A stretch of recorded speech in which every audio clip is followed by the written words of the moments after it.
Le Seigneur soit avec vous. Et avec votre esprit. Évangile de Jésus-Christ selon saint Marc. Gloire à toi, Seigneur. En ce temps-là, Jésus disait à ses disciples, « Prenez garde, restez éveillés, car vous ne savez pas quand ce sera le moment. C'est comme un homme parti en voyage. En quittant sa maison, il a donné tout pouvoir à ses serviteurs, fixé à chacun son travail, et demandé au portier de veiller. Veillez donc, car vous ne savez pas quand vient le maître de la maison, le soir ou à minuit, au chant du coq ou le matin. S'il arrive à l'improviste, il ne faudrait pas qu'il vous trouve endormi. Ce que je vous dis là, je le dis à tous. Veillez. » Acclamons la parole de Dieu.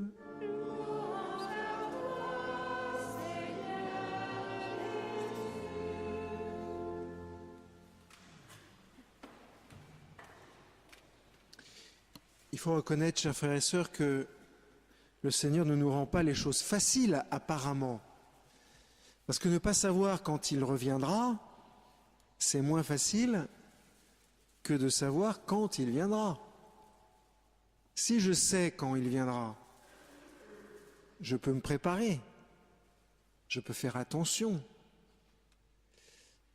Et si je ne sais pas, je peux être tenté de m'égarer, je peux être tenté de faire autre chose, je peux être tenté d'aller ailleurs et de ne pas soigner cette préparation. Alors pourquoi est-ce que le Seigneur a choisi cette façon de faire avec nous? Bien parce que le Seigneur ne veut pas que nous contrôlions sa venue. Si je sais exactement au moment où il vient,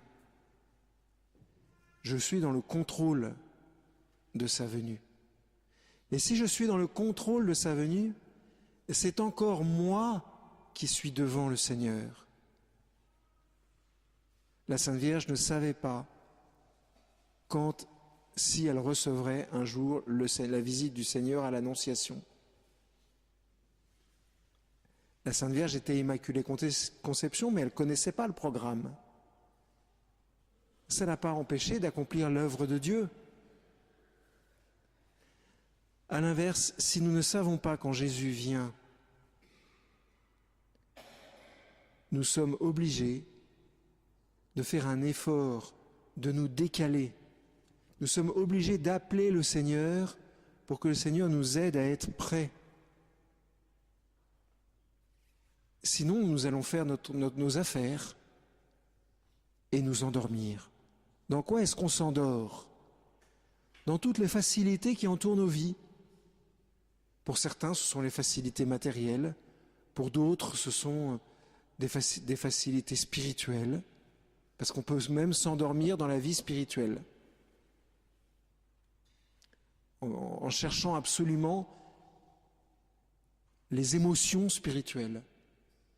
En cherchant absolument des émotions qu'on a déjà eues, que le Seigneur nous a déjà données.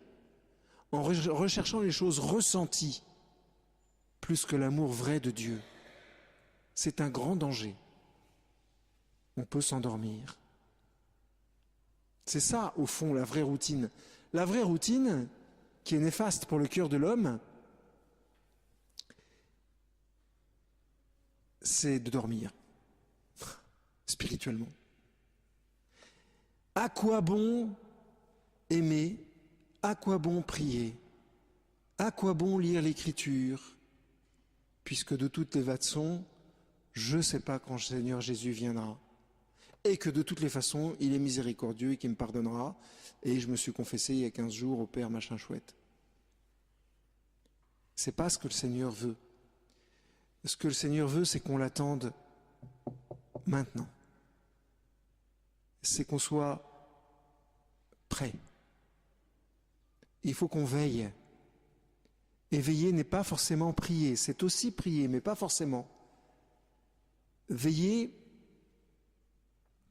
c'est être attentif, comme je le disais ce matin, au don que Dieu nous fait,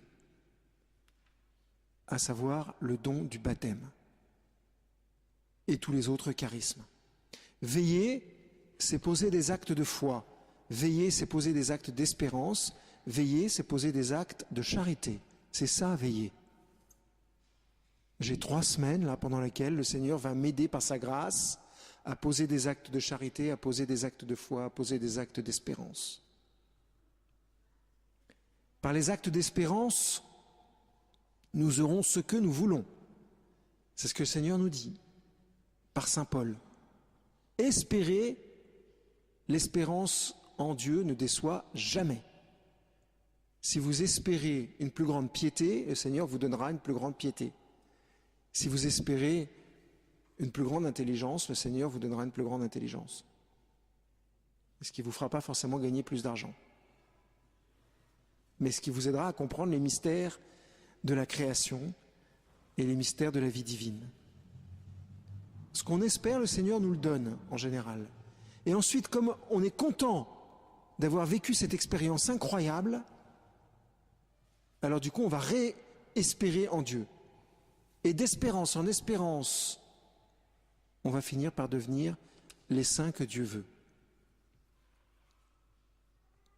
Veiller, c'est aussi poser des actes de foi, c'est-à-dire s'unir à Dieu par le credo, c'est ce qu'on vient de dire à l'instant dans l'entretien que nous avons eu juste avant la messe. Et enfin, veiller, c'est aimer, c'est-à-dire se donner. Se donner d'abord à ceux qui sont autour de nous, et puis ensuite se donner à ceux que l'Esprit Saint nous montre.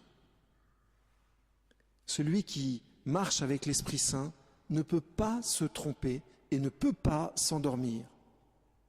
Parce que l'Esprit Saint, allez, je vous le dis, ça vous ne serez pas déçus du voyage, l'Esprit Saint ne cesse de changer de direction. Du coup, on ne peut pas s'endormir.